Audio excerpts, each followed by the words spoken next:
Welcome, everyone, to Talkback, brought to you by the Mustard Seed Restaurant, Office Solutions and Services, locally owned, solutions for every office. Automotive Cutting Edge at 1510 Bulwer, 542-2218 is their number. Transport Equipment, your headquarters for RV service, maintenance, and repair. South of the Wyme, next to the Axemen. Rogers & Company Fine Jewelry, offering beautiful, unique fine jewelry across from Walmart, Super Walmart. Deep Roots Medicinals, offering alternative and natural medicines to treat a wide variety of conditions. Veteran-owned and operated. Call 531-7461. And by our newest sponsor, NC Design Studio, where they specialize in high-end residential architecture and commercial development. Online at ncdesignstudio.com.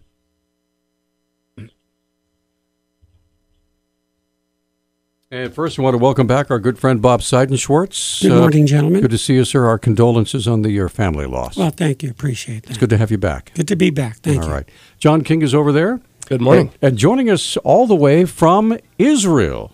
Ladies and gentlemen, we are crossing the big pond, a couple of big ponds, the Atlantic and the Mediterranean. Eilon Adar is a highly regarded expert in arid zones, hydrology, and Middle East water issues. So his specialty is water in the desert, ladies and gentlemen. He currently heads the Zuckerberg Institute for Water Research at the Jacob Blaustein Institutes for Desert Research at Ben-Gurion University of the Negev. He conducts cutting-edge research on groundwater flow systems in arid basins. Adar's main research activities are associated with quantitative assessment of groundwater flow systems and sources of recharge in complex arid basins with puzzling geology and scarce hydrological information. So I could go on, but you get the gist. So, Dr. Adar, first of all, welcome to Missoula, Montana. Thank you for having me. Professor, welcome. And when we started talking about kind of subjects of interest, this was stemming from a conversation we had with Consul General Andy David out of San Francisco. And as you know, California is going through a severe drought. And in fact, most of the West is experiencing drought conditions right now. And there's maybe no more of an important resource in the Middle East than water. So this is where the conversation led to you, sir. So if you would please give us some more background on what do you do? What are some of the issues, challenges that you face in Israel and the surrounding areas when it comes to water? So please, welcome to Missoula and some of your thoughts and comments. So thank you for having me again. Let's start with the challenge. The challenge is to have enough water for everyone. And when I say enough water, it is not just to have enough quantity. Mainly the quality is the issue. So the challenge is to overcome water scarcity, because in Israel and in the actually entire Mediterranean area, we consume far beyond what nature provides us with, far beyond what God gives us. And the question is how we manage, how we do it, because we so-called mine for water, like, we mine for oil, gas, and minerals. We mine water. And, water doesn't come from air. And, the question is where it comes from. The water that we manage to retrieve or reclaim is actually from two sources. A, we developed advanced, efficient methods and technology to treat sewage water, and we managed to develop advanced, affordable technology to desalinate both either brackish groundwater or salty groundwater as well as seawater. If we go to the first one, Israel this year reclaimed 85% of the produced effluents from the municipalities, from the main towns, from the metropolitan area of Tel Aviv, Haifa, Jerusalem. This water is treated, percolated into the aquifer, near the seashore and then pumped, abstracted, and diverted via separated, of course, pipelines to basins, areas, mainly in the Negev Desert, where it is safe to use for unlimited irrigation purposes. Unlimited. We export we use a sophisticated irrigation system, drip, mainly based on drip irrigation, and it provides us with the ability to use lower water quality and grow the best and have the best agricultural products, and we export it to Western Europe as well as to North America. You export your water or your agriculture? The agriculture. Okay. For agriculture. No, we are not yet Singapore. We do not reclaim sewage water as for drinking water, as they do, by the way, in Singapore. Yeah. And it is a top quality. I reviewed their system. Wow. It is top quality, yes, because they reclaim the sewage and then they desalinate the sewage by reverse osmosis, and the membranes can sieve not just the salts, the dissolved salts, but also viruses and bacteria. And then they don't use it directly. They dump the water into the so-called, divert the water into natural reservoirs, and they let the biota polish the water for about 2.5 years before it is circulated back into the water, this domestic water distribution system. Now, Dr. Adar, if I may ask, you've got you've got the Mediterranean Sea right next to you. What is the progress in trying to desalinate the water that is so close to you? I mean, nuclear submarines use desalinated water in their submarines. So, what's the progress in trying to do that in arid regions such as the desert? Well, as I mentioned, this is what we do. This is one way to bridge between demand and supply. We desalinate, and excuse me for using metric system, we desalinate every year now 635 million cubic meters per year. 1 cubic meter, if I'm not mistaken, is 256 US gallons. So that's what we desalinate every year at a cost of between 60 to 68 cents, US cents per cubic meter, namely per 256 gallons. This water... I've heard that desalination is very energy intensive. What are you using to desalinate? Well, when we started, we used we use electricity, and we produce electricity based on coal, crude oil. Recently, we were lucky enough to find natural gas offshore, so now the energy comes from natural gas, and that's much cheaper. However, bear in mind, the energy component is less than 20% of the cost for producing desalinated water. Energy is not the main component. So, Doctor, we've got to go to a break, and when we come back, I want to ask about the economics of what we're discussing right now. Hey, thanks for joining us on Talkback here in Missoula, Montana, USA. Now, are you in Jerusalem, sir? No, I am located in the middle of nowhere, end of the world, the middle of the Negev Desert of Israel. Wow, okay. A small campus of the Ben Gurion University located in the middle of the desert. Beautiful place, wonderful climate. All right, sir, my question is twofold. Is it accurate to say that Israel is the world's leader in developing and implementing the type of technology, and is this being then exported to other countries, such as here in the U.S.? You've mentioned that you've been to California several times. What kind of discussions are you having with them regarding the very same issues? And what kind of reception and challenges are you finding in California that Israel has dealt with already that can be transferred, and lessons learned for us? With all modesty, Israel is leading in so-called water-related technologies. Yes, we do. And before I answer your question, let me tell you why and how it happened.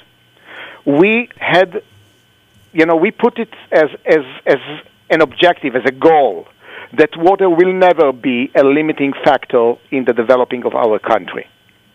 And remember, water is food. Water is synonym for food. Most of the water that we consume is going for food production. And we would like to have so-called enough water to support our food production. So what we did, unlike the United States of America, water in Israel is a commodity. Beyond that, water in Israel is a national commodity. Yes, water is a national commodity like oil and gas. Somehow, even in the Western world, we are all used to, and maybe not happy, but we are used to pay for oil and gas. We are not used to pay for water. In Israel, we pay for water, not just for water production, but per water as a commodity, as I said, as oil and gas. And that actually makes the whole difference. Because once it is a commodity, you can trade. You can compare it, you can transfer it, you can change it, you can trade with water. This is the key word here.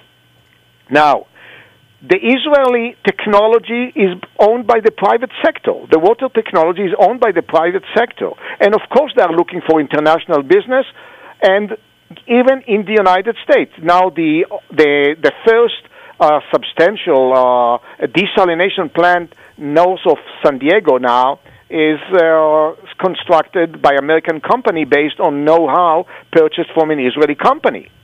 Okay, and I think this company, IDE, Israel Desalination Enterprise, this company is actually part of this consortium. However, it is very difficult to implement those technologies and novelities to the U.S. system, and in particular California. And the reason is that the water in California and in many other states in the United States actually is managed by the so-called local water utilities, water companies. And unfortunately, in spite of the fact that water crosses boundaries, water do not recognize boundaries of the water utility companies or municipalities or counties, even between states, okay? To say the least, most of them do not even collaborate. Now, Doctor, I'm sure you probably heard this expression. I believe it was Mark Twain that came up with it first. He says, whiskey's for drinking, but water is for fighting. And, yeah, I know that. I don't like this term because water is too important. I was involved several years ago studying the so-called Ogallala Aquifer, which is a cross-border, international border, groundwater reservoir between Texas, United States, New Mexico, United States, and Mexico, state of Mexico. And I can tell you from what I know, at least several years ago, it was much easier to deal between United States of America and the state of Mexico than between Texas, United States, and New Mexico, United States. Exactly. So, and I don't want to go on with that, but I mean, we touched the most important issue here, that water flows downstream, down the energy. And these groundwater or on-surface water trajectories, flowing trajectories, do cross borders. They do cross borders between counties, between states, between nations, between, farms, municipalities, and that is why it has to be at least coordinated. In Israel, the water, as being a national commodity, it is coordinated and managed by National Water Authority. Really, National Water Authority. And they control and allocate the water and control the pricing, the tariff, based on availability and based on the market. Water has a market. Mr. Adar, real quick. Yes. It sounds like you're recommending that the United States nationalize its water system. No, don't say that. I never said so. It sounds like you're doing that. No, because Israel is such a small country. It is even smaller than one of those counties in California. But what I do recommend, that the water utilities and the municipalities will start coordinate on the so-called the basin scale take a basin scale and try to coordinate the water resources, because it is not just the municipalities that can deal with that. It is not just the agricultural sector that can deal with that by itself. And it is not just water production. What about the effluents coming from the municipalities? You treat the effluents. In Israel, we treat the effluents and we sell it. It has value.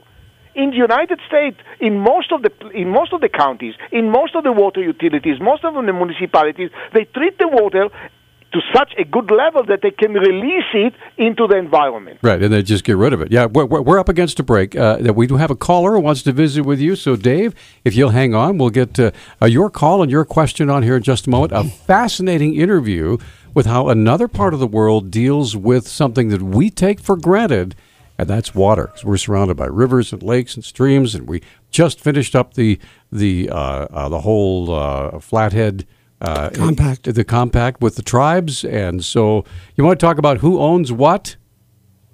Water can be for fighting sometimes. So we'll be right back with more in a moment.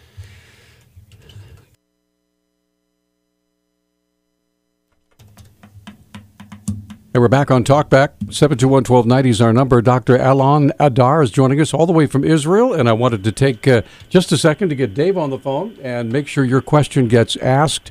Dave, go ahead, please. You're on with Dr. Adar. Yeah, good morning. I have read that there's a large aquifer underneath the West Bank, and I was curious, that Israelis and the Palestinians have been arguing over that water now. Is there some truth to that?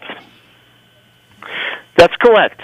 All major water resources on surface, such as the Jordan River and smaller streams, as well as the major groundwater reservoirs, are cross-border or transboundary water resources, including the one that you mentioned, the mountainous aquifer, which is recharged over Samaria, Jerusalem, and Hebron mountains, and it is naturally flowing across Israel into the Mediterranean.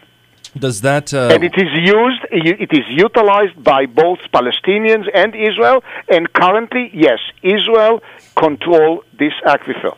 Has this That's correct. Has the nature of this situation brought the two together more or caused more infighting? Well, let me tell you, and you will answer it yourself. After the failure of the Oslo Accord, the peace treaty, between Israel and the Palestinians that failed, the only active committee is the Water Committee. I repeat, the only active committee between the Palestinians and the Israelis is the Water Committee. It says everything. Because it doesn't matter what happens, you have to have water. Yeah, we're going to have to go to a break. When we come back, we spoke yesterday about work that you do with your Jordanian, Palestinian, and other colleagues. So when we come back, I'd like to have you give some more insight to what that is. Okay, we'll come right back. Stay with us. We have a line open at 721-1290. Welcome back to Talkback, brought to you by the Mustard Seed Restaurant, Office Solutions and Services, Automotive Cutting Edge, Transport Equipment, NC Design Studio, Deep Roots Medicinals, and Rogers & Company Fine Jewelry. It's the Montana World Affairs Council on the radio. Good friend Bob Seidenschwartz back with us in studio, and all the way from Israel, ladies and gentlemen. Dr. Eilon Adar is joining us, and wow, we've had a fascinating conversation about, of all things, something that we take for granted here in Missoula, at least for the most part we do, and that is water, because we're surrounded by lakes and rivers and streams. We are sitting on top of a huge aquifer here in the Missoula area. So. Yeah, let me ask you a question, Mr. Adar. We recently had a lawsuit over who should own our local water system, and one of the things that came up during this lawsuit was whether or not a company should be purchasing water and selling it out of state, and a lot of people felt that would be a bad thing. You've talked a lot this episode about commercialization of water systems and making it a consumer good that people pay for and use and treat just like natural gas or oil. Right. And I guess my question for you is, for a state like Montana, we're north, we're dry in the summer, but we get snow and rain. We have a lot of these water goods that a lot of other states and counties want, and they flow through Montana first. What do you think we should do for the best interests of our people and the rest of the United States? I'm not in a position to advise Montana, how to handle its water resources. You have a lot of water, and I think your major concern should be maintaining the quality of the water for the coming or for the next generations. Because it is not trivial that the water will stay as good as it is now. So it is not just a matter of quantity, it is also a matter of quality. How do we guarantee that the amount of water that we have now or produce or consume will maintain its quality? Because don't forget, for every unit we consume in towns, about 75% or beyond that is released in the very same day into the sewage system. And then we treat the sewage and we release it back to the environment. So what kind of infrastructure do most American cities, counties, states need to make sure that they continue to have that level of quality? To have an infrastructure such as separated water distribution system that can divert treated effluents, high-quality treated effluents, to basins or counties or, or water utilities, whatever, that can utilize the water and produce goods based on this water. Industry can take and replace fresh water by treated sewage effluents, treated effluents. The agricultural industry, they can do it as well.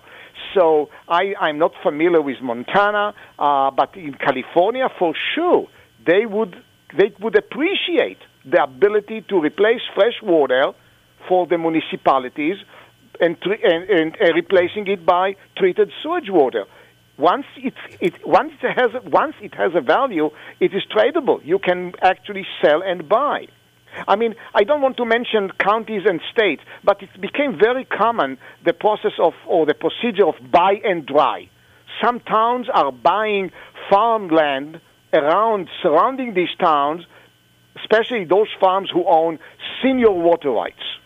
Why they buy it? Because they are going to dry these farms, and they actually do it, and they take the water, divert the water to the cities. Now, would they go and invest in improving the water use efficiency in these farms? They could take up to 50% of the water these farms consume today without damaging or having any negative impact on the rate of production, just by replacing flood irrigation by drip irrigation, or replacing, these pivot irrigation by drip irrigation.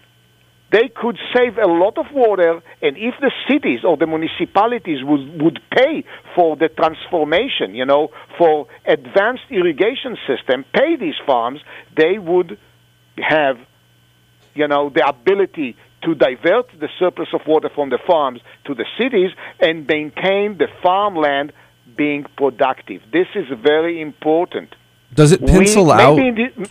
Maybe in the United States of America, there's still some surplus of food. But grosso modo around the world, there is not enough food to support the growing population. And unless, God forbid, catastrophe occurs, the population will exponentially increase, including Africa. And for that, we need more food for the population, to support the population. For that, we need more water. Look what happened now in Africa. Every day, hundreds and thousands try to cross the Sahara Desert, smuggling themselves across the Mediterranean into Europe. Why they are doing that? Because they have no food. Would we manage to improve their ability to grow food, that means advanced water technologies?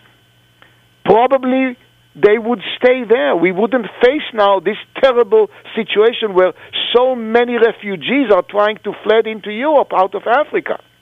So the same is in the United States. You have to maintain your food, the ability to produce food.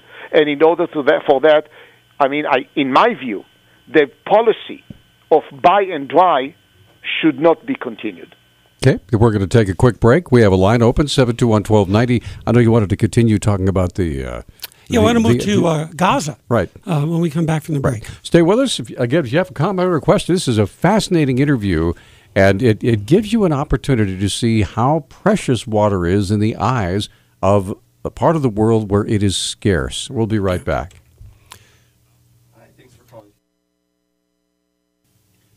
Hey, thank you so much for joining us on this Wednesday edition of the Montana World Affairs Council on the radio edition of Talkback. And I'm Peter Christian, John King, Bob Seidenschwartz joining us here in studio. On the phone with us, Dr. Eilon Adar, who is with us all the way from Israel. And I want to get Craig's question on as quickly as possible. Craig, you're on with Dr. Adar. Go ahead. Morning. I'll be brief as I can.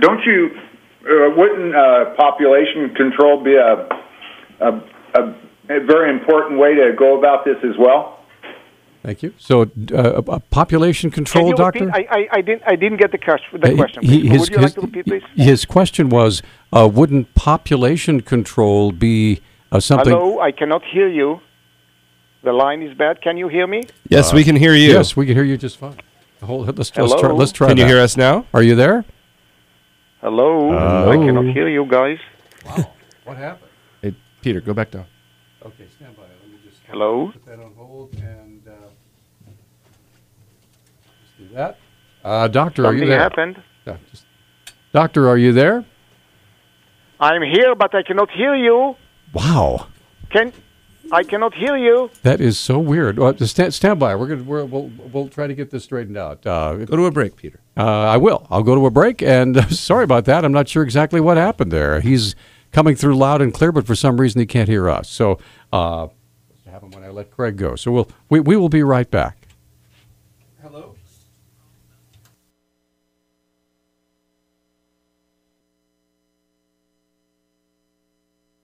Oh, I could talk more like an Israeli than you, Peter. Okay, we're back on Talkback, 721-1290. For some reason, I'm not sure what happened to our deluxe $9.95 Kenner Close and Play phone system, but... You need to upgrade here to the 21st century. I'm just thinking, I mean, the whole rotary dial thing just doesn't do it for me anymore. Yeah, he was coming through loud and clear. It was an awesome signal all the way from Israel. For some reason, when I let Craig go, poof, everything went, pooey.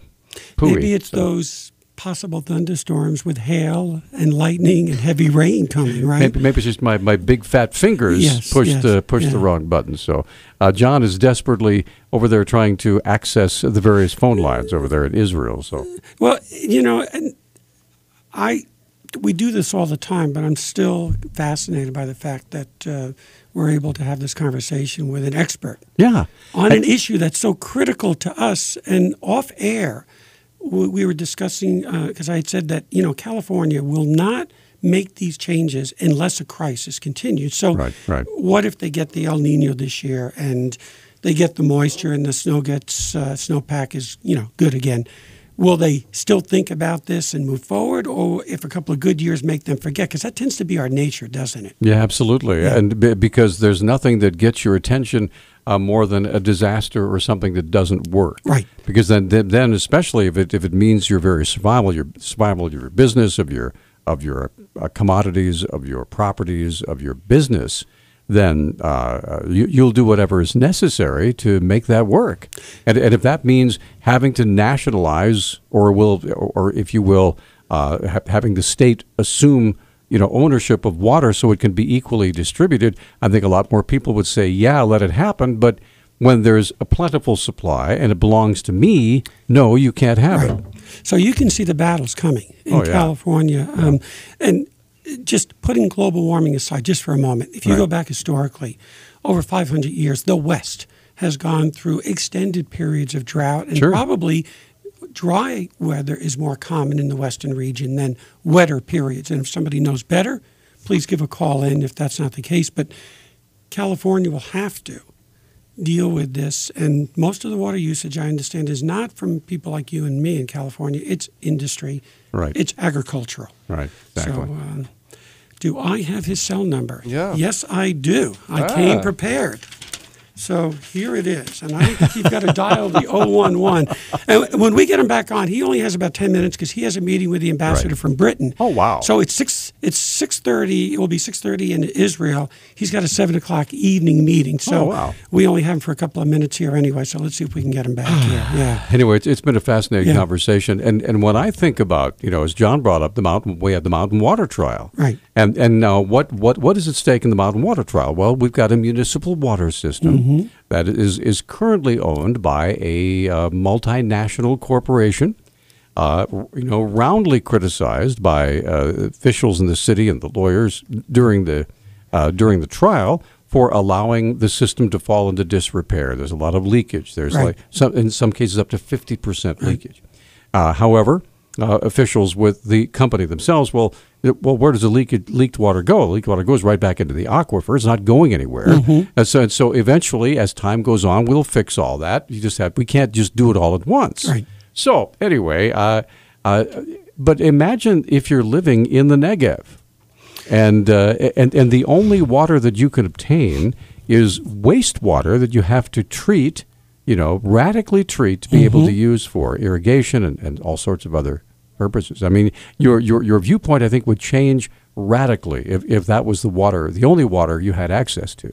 Well, and they've proven, and as he said earlier, they're the global leader in this type of technology and innovation. Because they've had to become that. They've had to. And necessity is the mother of invention. Right. And he said something, too, that's important for the audience to understand. It's not just, it is a necessity because of lack of water, but it's a homeland security issue. Right, yeah. In a country like Israel, surrounded with the neighbors that they have, if there was ever a point where access to food was cut off, they've got to be self-sufficient. Right. So a lot of what has driven them to get to this point is looking at the region they exist, looking at the availability, but also from a security standpoint, it's critical. Well, let's turn that around, Bob.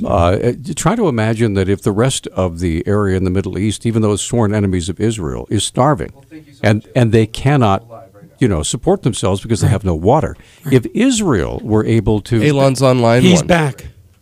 All right. Dr. Adar, good morning. Hi, good morning in Montana, good evening in Israel. We have you back, sir. I'm so sorry. So I guess I pushed the wrong button and blew something up. But look, I know we only have you for a few more minutes, so go ahead, Bob. I want to get to Gaza. Gaza is the most densely, if not the most densely populated area on Earth. It's one of the top. So they have a problem right now. They are drawing down their aquafilter at a quick rate. And there are stories coming out of Gaza in terms of the water that people are using for drinking is brackish, not available. So what's happening in your world, and are you working with some of your colleagues in Gaza to address this issue? Okay, let's start from the end. Yes, I work with colleagues in Gaza trying to ease the situation, try to help them to solve the problem, because it is a very complex issue. They obstructed, and they still obstruct, groundwater beyond the natural replenishment. So they mine water. They depleted the water level up to 18 meters. I repeat, more than 18 yards below sea level, just few kilometers away from the Mediterranean seashore. That means now they suffer from so-called seawater intrusion into the aquifers, into the groundwater. And that's why the water is salty and brackish.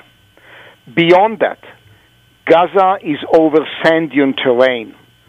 And if they don't, and for many years they didn't have appropriate sewage treatment facilities, and actually domestic sewage contaminated, polluted the groundwater.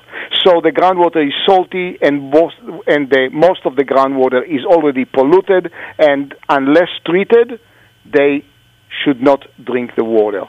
And we hear more and more about waterborne diseases, especially among old people and, children. So what we do? Well, I'm not going to get into politics. I cannot solve it. In my capacity, I work with professionals in Gaza, including professionals from the local water authority, the water authority of Gaza, trying to help them to develop or adapt technologies to treat the groundwater to the level where it will be safe to be used, to improve their facilities for water treatment, for sewage water treatment, in order to eliminate or decrease the level of groundwater contamination, and the last, try to so-called mitigate the problem by avoiding or creating hydrological barriers, avoiding polluted water reaching the production wells. So yes, we do have programs now trying to working with local NGOs below the radar in order to improve the water situation. It is not politically and morally healthy, according to my judgment, to have a thirsty neighbor. And they are our neighbors. Right. Now, Doctor, that brings up something that Bob and I were discussing before we got you back on the phone. Is it possible, and I realize that this may be political, but I don't intend it to be, is it possible that the advances that Israel has made in trying to purify water and make it more plentiful, could that help create a bridge of peace to the neighbors that surround you that are not overly fond of Israel to start with? I don't know if it's a bridge, but let's face, now we can talk about it. Years before the formal peace treaty was signed between Israel and the Hashemite Kingdom of Jordan, we have been collaborating since many years about coordinating the management of the mutual cross-border water resources, mainly the Jordan River. But not only the Jordan River, even the aquifers, the groundwater reservoirs along the Arava, or Wadi Araba in Arabic, between the Red and Dead Seas, which is a cross-border aquifer. I don't know how many of you know that according to the peace treaty, Israel is allowed to pump groundwater from 14 production wells in Jordan, in the Arava Valley. We pump about 15 to 20 million cubic meters per year from Jordan. In return, we pay back Jordan with 50 million, and this year it will be elevated to 75 million from the Sea of Galilee in the north during the summertime in order to ease the water situation or the water stress in the capital of Jordan, Amman. So you may ask yourself, what is the deal? What's the deal? 75 million for 15 or 20 million? Yes, it is a deal, because for Israel to bring 20 million cubic meters to the desert may cost the same as producing 75 million in the north. And again, you can do it once you put a price tag for the water. Say yes, we collaborate. We have been collaborating with the Jordanians about the Jordan River, about the mutual groundwater, many years before the formal peace treaty was signed. Okay, well, we have one more question. I'm going to try not to lose you again. Dave, you're quickly on with Dr. Adar. We don't have much time. Yeah, well, I had read that Arafat and Israel almost had an agreement, but that Arafat walked away from that agreement because of water rights under the West Bank. And have you heard that too? Well, my answer is the following. Take my word that Israel and Palestine agree on water more than we agree already on other issues such as borders, security, refugees, so on and so forth. What I want to say is that more or less among the professionals in Israel as well as among the Palestinians, we know what the solution should be and what shape it will take. I don't want to elaborate on that now because this is a negotiable item among the Palestinians and the Israelis. But yes, we actually know, both sides know and agree what the solution will be. The Palestinian side would like to reach separate agreement on water. Israel would like to adopt the so-called the model that we had, that is a very successful model that we had with Jordan. Water, like other issues, is part of the global peace treaty. And we are almost completely out of time. Dr. Adar, we just want to thank you. This has been a delightful visit. May we do it again sometime? My pleasure. And thank you for having me. It's wonderful. And again, thank you for agreeing to be with us. Go ahead, Bob. I just want to thank him for taking his time. He's got a meeting with the ambassador from Britain in a half hour, so we need to let him go to prepare for that. So, Dr. Eilon, thank you so much on behalf of the World Affairs Council and Missoula, Montana. So now I have to put a tie and a jacket. Yes, you have to start. You've got to clean yourself up. You don't have to dress for radio, that's for sure. Thank you, sir. All the best. Take care. Bye-bye. All right. Wow, what a fascinating guy. Yeah. Take a quick shower with the non-sewage water. Extra special. Really quick shower. You know, and part of what I'm hearing, too, is if we start to do that here, and that's going to happen, it's already probably happening, you have to also acclimate yourself mentally to the fact that you're using water that's been treated. So there'll be all sorts of questions about health issues and its viability and who's approving it and who's overseeing this too. Right, so I mean, that's something they've been working on for decades. And the public understands it, it's accepted, and for all purposes, it seems to work very well. Right now, treated water here is called gray water. Right. And Okay. you can use it for agricultural purposes. Yes. You can use it for manufacturing purposes. Yeah. Anyway. Yeah, it'll be interesting. It's just such a hard sell for someone who gets to drink from an aquifer every day. To drink from something Peter flushed is going to be a really, really hard sell. Yeah, but that's where Madison Avenue comes in, guys, because not only do you use it, but we're going to have to sell it so that you feel like it's good for you. So that'll be America what it does best. Right? I can see how the water would do good with extra fertilizer for plants, and I'd have less of a problem with that. Did you hear the point he made too in there, which was California is buying land to get the water rights, which means you take that land out of production.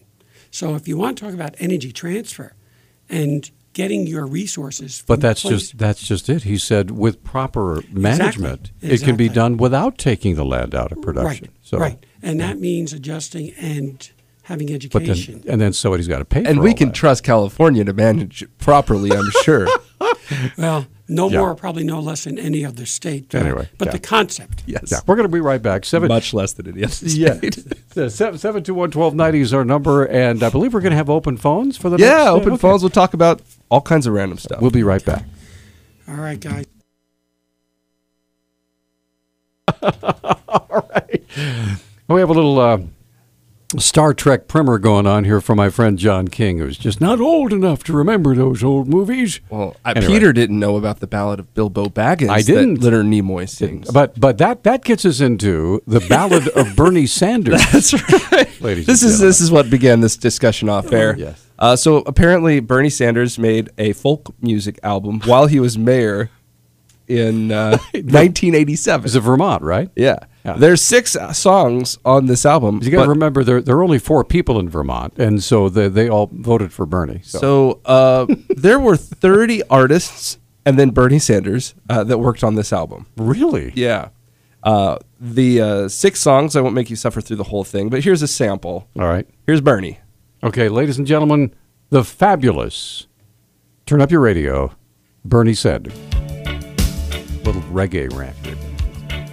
Hey, Mom. As I went walking that ribbon of highway, I saw above me I saw it. that endless skyway.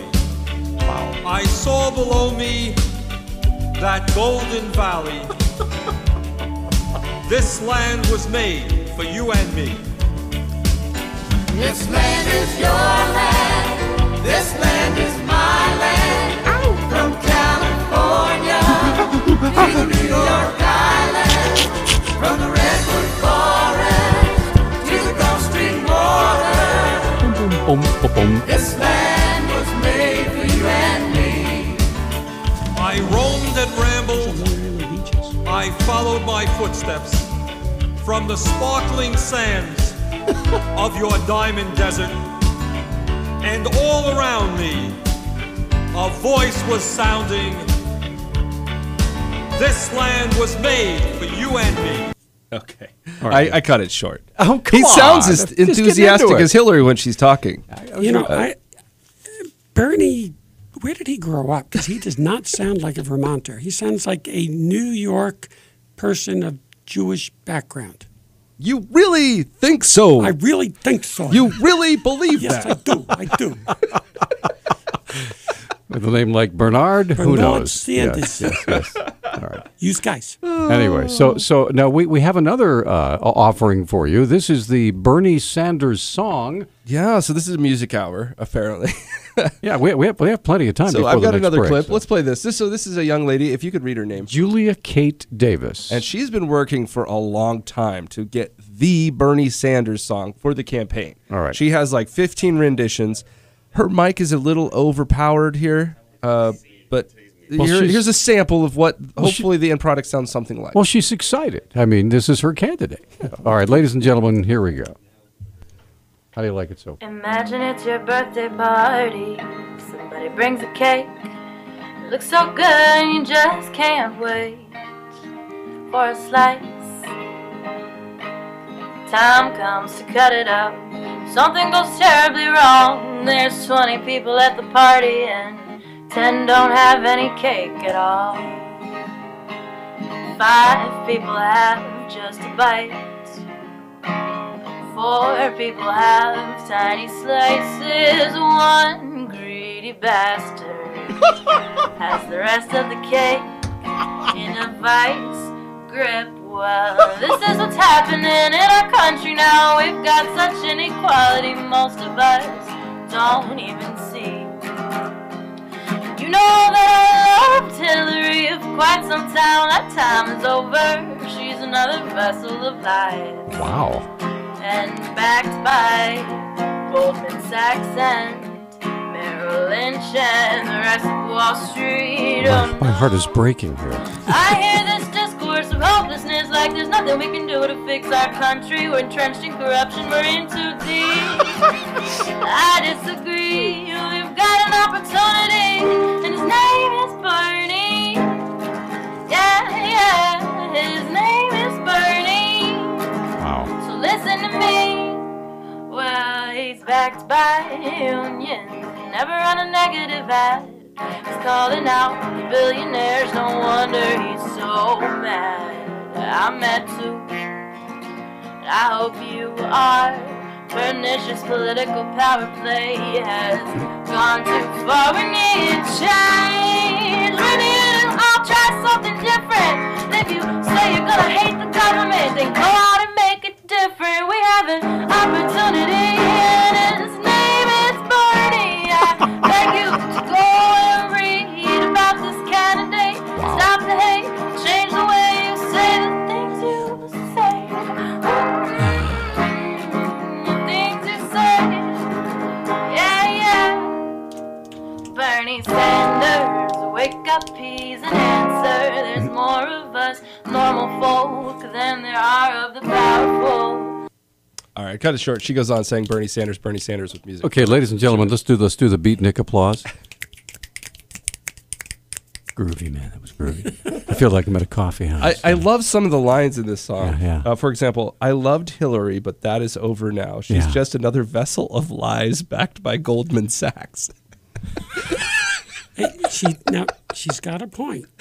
Hillary is taking a lot of money from Wall Street and has been very critical of Wall Street. So I think let's give her kudos where it's deserved. I think for the rest of the show, I'm just going to kind of pretend like I'm like an NPR jock and just say, I think we all need to just kind of relax a little bit.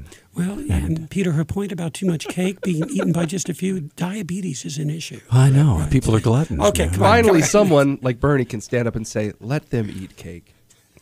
Just let them eat cake. Well, we got to take a commercial break, and it's a shame because we have, all these greedy sponsors that want to make money. So what are we going to do? Enjoy your cake. And Edith, too. By the way, it's really groovy to be here, okay? Stay with us.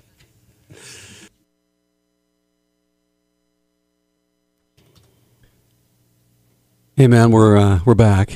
And just call me PC for now, I guess. That's probably the best way to do it, because we're going to just do this for the rest of the hour. Feeling you. I'm digging that. Give me the fist bump. Okay, right Don't touch me, though. All right, let's... I'm sorry. I got to stay in character. Let's get him. Emmett. Hey, man. What's happening? Oh, not much. I thought there was a very entertaining song by Bernie Sanders. Righteous. Oh, it was one of the worst political songs I've ever heard. What a joke. Righteous, man. Righteous. Yeah. Yeah. But on a more serious note, we were talking about the water thing in California, and I do remember, there was a report, that it could completely dry up by next year. If we don't get the water thing solved in California, wouldn't there be a humanitarian crisis next year? If there's no water, what do we do? So that's my question. If there's no water in California? Yeah, I mean, by next year, they're going to say, they've been saying, it will be empty. I heard it on the news. No more water. Well, it's interesting you bring that up. Did you hear the news report that I did with Marty Whitmore from the Weather Bureau? I'm afraid I did not. Okay, all right. Well, I talked with Marty Whitmore. He is the future forecaster, basically. He looks at the long-range forecast. And, well, as a matter of fact, let me just go to it here. I was really hoping that we would be able to have good snowpack next year because we've had a really, really dry year. And wouldn't it be nice if we had a lot of snow to replenish the snowpack? And he said, unfortunately, here's what's going to happen. Right now, for the winter forecast, with a fairly strong El Nino expected to be in place, that's a dry winter for us. But right now, it's looking like a dry winter, and overall, for the Pacific Northwest in general, warmer than normal. All right, so we have a warm, dry winter forecast. We just came through a warm, dry winter. Yeah. And because of that, our fire season started a month early. Basically, summer started a month early.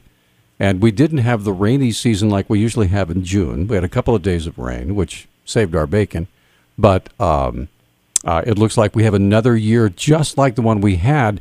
And so how is that going to make next summer look?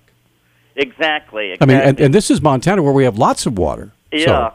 And it's going to be worse, much worse for California. When I kept hearing about the drought on CNN, they're saying if we don't conserve our water, we'll be out by next year in California. I mean, there's going to be nothing left in the reservoirs. They're already doing the reservoirs, and that would be a humanitarian crisis if you couldn't get drinking water. I mean, this is going to be a disaster. So I don't know what the solution is. I mean, they can't steal it from us.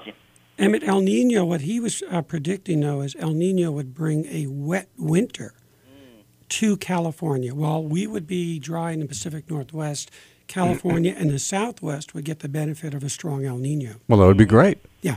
All right. Thanks, Emmett. Interesting. Well, thank you. Appreciate the call. Charles is on the line. Hi, Charles. What's up? Hi there. I wanted to go back to the water, too. And, I don't think here's a little pessimism. They made it go over in Israel, and they've got the Palestinians only to face, But we've got much greater opposition with the Obamacrats. The Obamacrats recently, through the EPA and the Army Corps of Engineers, they're trying to redefine what the waters under the control of the United States is. The navigable waters, yes. That's right. It used to be navigable waters. But now they're wording the thing to include, creeks, swamps, mud puddles, just about anything. I'm reading here from a thing that came over the Internet. The legislature is trying to say that they should revise it so it doesn't include such things as isolated ponds, ditches, agricultural water, stormwater, groundwater, floodwater, municipal water supply systems, wastewater management systems. We heard that about Israel, and streams without enough flow to carry pollutants to navigable waters. So they can get along with the Palestinian Authority. We can't with the Obamacrats, which just lie and do whatever they want and are completely untrustworthy, and get the Supreme Court to change the Constitution to fit what they do. So I don't think we should get too optimistic thinking we can do what Israel does with the Palestinian Authority. Okay, thanks for the call. We're up against a break. Mike, we're going to get you on. Go ahead. You gentlemen wanted to respond? Yeah, we were actually talking about that off break with the doctor, which is Israel's a small country. It's a critical issue. We're so fragmented here in the U.S. in terms of state, federal, municipalities, states, and regulatory issues. It will be quite a task to get anything even close to what Israel's accomplished, if we even go down that road. Okay, we'll be right back after this 1-minute break, and then we'll get Mike on the line.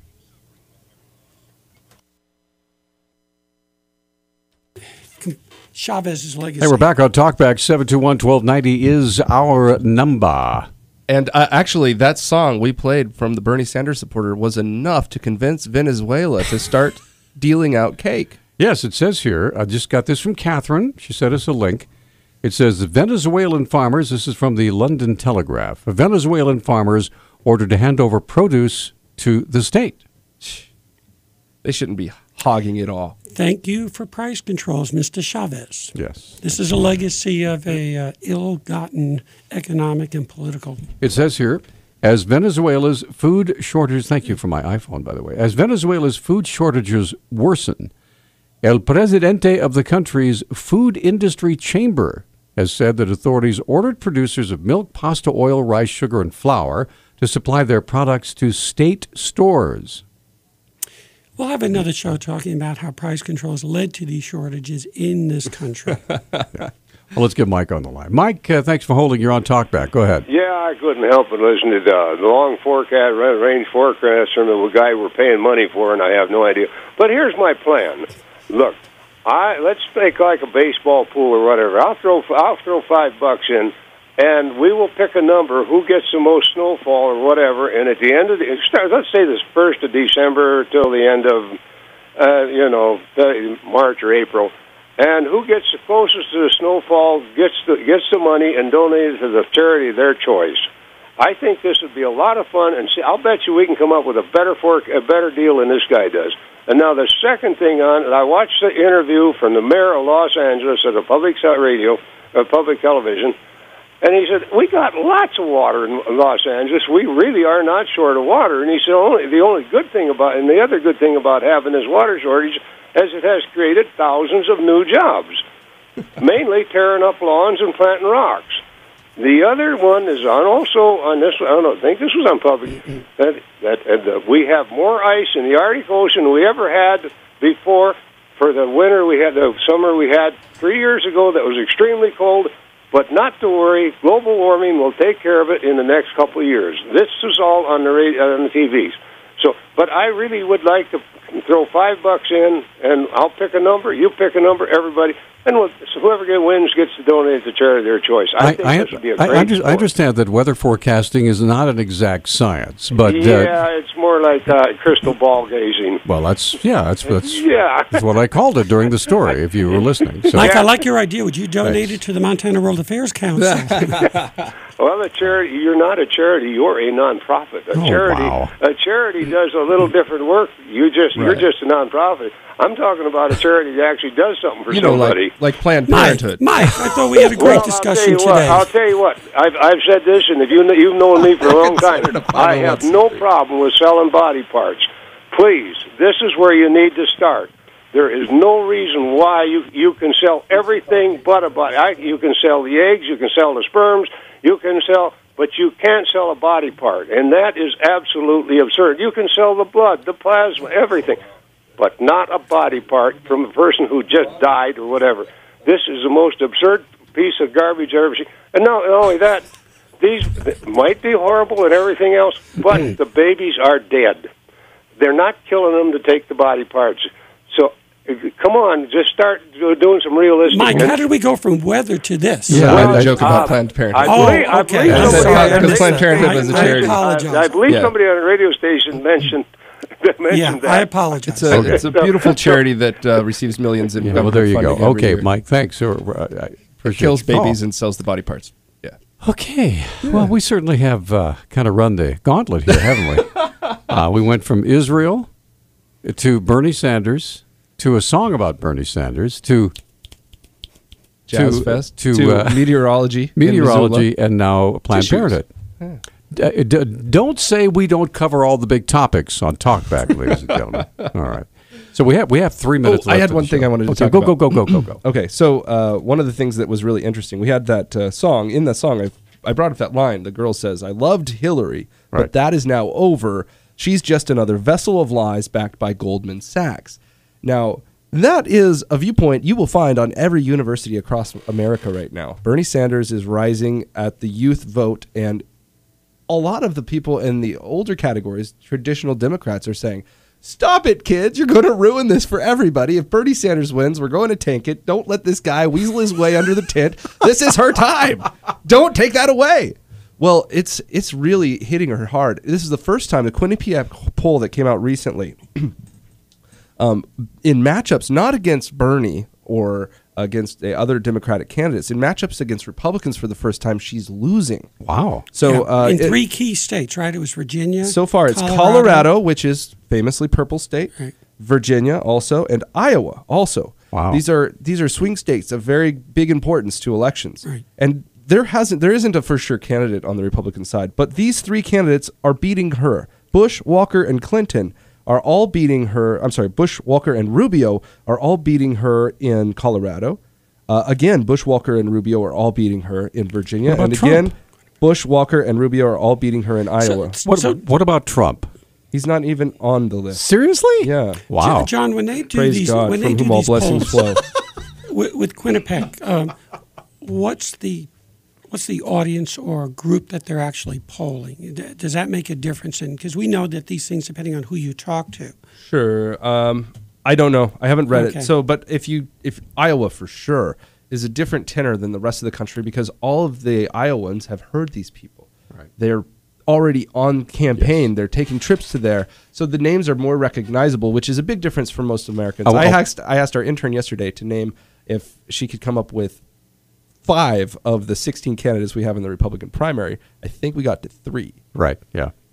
We have exactly 1 minute. So, Catherine, quickly, if you can say what you want to say in 30 to 45 seconds, go. Okay. First, later on in that article, it mentioned the inflation rate in Venezuela, and I believe it's 64%. 64%. Zowie. Yeah. Secondly, this is turning into a very interesting political season, isn't it? I mean, Bernie Sanders and Donald Trump have managed to blow up the entire field, haven't they? I think it's a hoot. Oh, yeah. In the short term, Catherine, I want to Yeah. see In if the they short have term, legs. But you know what? They at least, both of them have they're not using political language. They're talking. They're putting it right out there. Okay, we're going to let you go because we have one quick comment. You asked about Trump. I looked Right. in the standard. Yes. He is the only candidate with negative popularity polls in the Quinnipiac poll. Wow. How about that? Awesome. Okay. You guys in Iowa and Colorado and Virginia are right on. Well, listen, Thank you. what's coming up on tomorrow's show, John? I don't know yet. We're just going to throw the dice. I got see what darts. happens. I'm throwing them at the wall. You guys have a great day, and we will talk to you tomorrow morning at 6.